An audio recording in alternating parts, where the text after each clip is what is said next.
Today is ice cream day in the Just One Donna kitchen. I'm refreshing my most popular ice cream recipe. It's a vanilla ice cream recipe with no eggs, no cooking, just vanilla deliciousness. I've gotten out my ice cream maker, but it's not just any old vanilla ice cream. It's scoopable vanilla ice cream. Scoopable for days after you've made it. I'm going to share with you a surefire way for you to eliminate the frustration you feel after you've made homemade ice cream. You go into your freezer, you're getting out your ice cream, and it's hard as a rock. Well, I have the secrets. 2 special ingredients that are going to make your ice cream delicious and scoopable. The original recipe was great and is great, especially if you're going to eat it all up as you make it.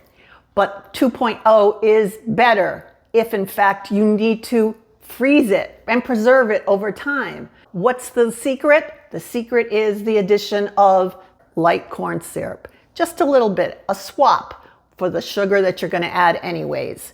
And we're still sticking with our splash of vodka. Now, why is that?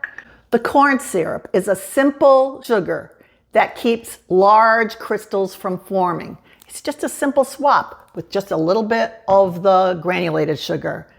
And your vodka, that splash of vodka that you're going to add, is your insurance policy to keep you from having to use a jackhammer to get your ice cream out of the container.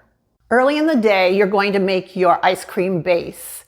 You want to make sure that you have the container for your ice cream maker in your freezer for at least 24 hours. If there's any sloshing when you wiggle that around, it's not going to be ready to make your ice cream. So make sure that it's frozen solid before you get started. I like to use a pitcher to mix my base. I'm going to start with heavy cream. I'm using 2 cups of heavy cream. And I'm using 1 cup of unsweetened almond milk. Now you can use regular milk, any kind of regular milk that you like. A 1/2 cup of granulated sugar and a 1/4 cup of the light corn syrup. 1 tablespoon of vanilla, because it is vanilla ice cream, and 3/4 of a tablespoon, and that's 2 1/4 teaspoons of vodka. And chill your ice cream base until you're ready to make the ice cream. When you're ready to churn your ice cream, check your container to make sure there's no sloshing going on. You have a nice solid base for your ice cream. Give your ice cream base a nice stir. I like to feel the spoon or the spatula just to make sure the sugar has dissolved. Pour all of your base into your container. Assemble your churning mechanism. Place the cover on your ice cream maker. Plug it in and turn it on. Easy peasy.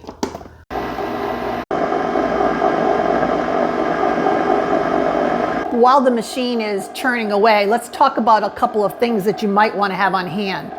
One is some containers so that you can freeze your ice cream, either in the pint size or the quart size, depending on how much you're going to make. I'll link an Amazon link to these containers in the description below. You'll also want to have at least 1 ice cream scoop, either the paddle kind or the kind like a cookie scoop. I'll give you a couple links to those also below the video today. And of course, you want an ice cream maker that's dependable and easy to operate. Mine is a Cuisinart. It's very easy. I use it all the time. I think you'd like that as well. Let's take a look at the ice cream consistency at just over 10 minutes. After 20 minutes, our ice cream is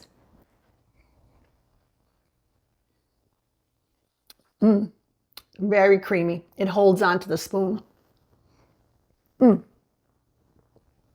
It's delicious.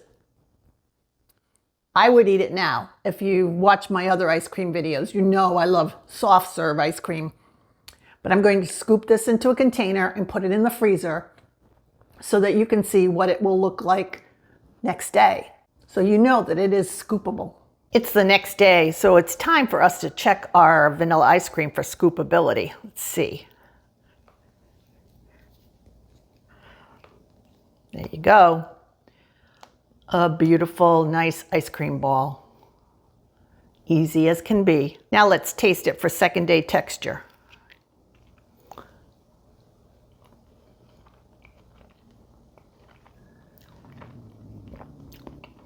Still creamy, not icy. You're gonna love it.